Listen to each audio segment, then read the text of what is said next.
Morning all. First of all అందరికీ కూడా have a nice day. చాలా మంది నేను శాలరీ షార్ట్ పెడితే అడిగిన క్వశ్చన్స్ ఏంటంటే కంగ్రాచులేషన్స్ అక్క. సెకండ్ వన్ వచ్చేటప్పటికి అక్క మీకు మంత్లీ శాలరీ పడుతుందా, చాలా మందికి డౌట్స్. మంత్లీ శాలరీ పడితేనే కదా నేను పెట్టింది. ఒకటి ఈ మంత్ శాలరీ కూడా పడిపోయింది. మీకైతే నేను అబద్ధం చెప్పను. మీ క్లాస్ లో నేను ఆ పిక్ కూడా యాడ్ చేస్తాను, చూడండి. స్క్రీన్ షాట్ కొట్టాను, డేట్ తో సహా ఉంటుంది, చూడండి. ఈ మంత్ కూడా 10th, ప్రతి మంత్ 10th అల్లా మనకి 10వ తారీఖు కల్లా కనుక పూర్తయితే శాలరీ 20కి, 21కి, 22కి అలా పడిపోతాయి అన్నమాట. 26 దాకా పడచ్చు. ఓకేనా. కొంతమందికి ఏదన్నా మధ్యలో ఏమన్నా వైటీ వాడు అప్డేట్స్ అలా ఇస్తే చెప్పలేం, కానీ మనీ అయితే సెండ్ అయిపోద్ది. 10 కల్లా $100 పూర్తి తప్పకుండా పడతాయి. ఓకేనా. మాక్సిమం 100 పూర్తి అవ్వాలి. సో మిగతా ఇంకా మీ ఇష్టం. 200 చేసుకుంటారు, 300 చేసుకుంటారు, అది మీ ఇష్టం. ఇంకా నేను చెప్పబోయేది ఏంటంటే, చాలా మంది అడుగుతున్నారు, అబద్ధం చెప్పాల్సిన అవసరం అయితే నాకు లేదు. ఈ మంత్ శాలరీ కూడా కంప్లీట్ అయింది. పొద్దున్నే లేవగానే శాలరీ పైకి వెళ్ళిపోయింది. శాలరీ పడ్డాక నాకు పైకి వెళ్ళిపోయాక రెండో గీత మళ్ళీ ఈ మంత్ శాలరీ స్టార్ట్ అయింది. ఈ మంత్ శాలరీ పడిపోయి నెక్స్ట్ మంత్ శాలరీ స్టార్ట్ అవుతుంది కదా. ఆ శాలరీ స్టార్ట్ అయిన గీత కూడా $20 ఇచ్చేసాడు నాకు ఆల్రెడీ. ఎందుకంటే లాస్ట్ మంత్ పడిన కష్టం ఆ మంత్ లో యాడ్ చేయకుండా సగం దీంట్లోకి యాడ్ చేశాడు అనమాట. ఓకేనా. అది కూడా నేను మీకు చెప్తున్నా. స్టార్టింగ్ $20 స్టార్ట్ అయిపోయాయి.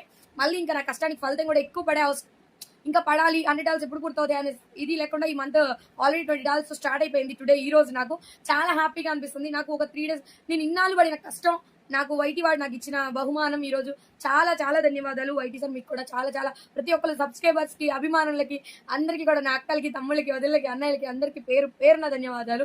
నిజంగా చాలా హ్యాపీగా ఉన్నాను. First of all third one అందరూ అడిగింది ఏంటంటే, ఫస్ట్ కష్టపడాలంటే ఏం ఫస్ట్ మనకి మనీ రావాలన్నా, కష్టపడాలన్నా ఏం చేయాలంటే ఫస్ట్ నిందలు భరించాలి. ఒకటి గుర్తుపెట్టుకోండి. ముందు ఏదైనా ప్లాట్ఫామ్ ఎంచుకున్నాము అంటే, ఏ స్థానమైనా మనం దక్కించుకోవాలి అనుకుంటే ఫస్ట్ ఆఫ్ ఆల్ మనకి నిందలు తప్పు.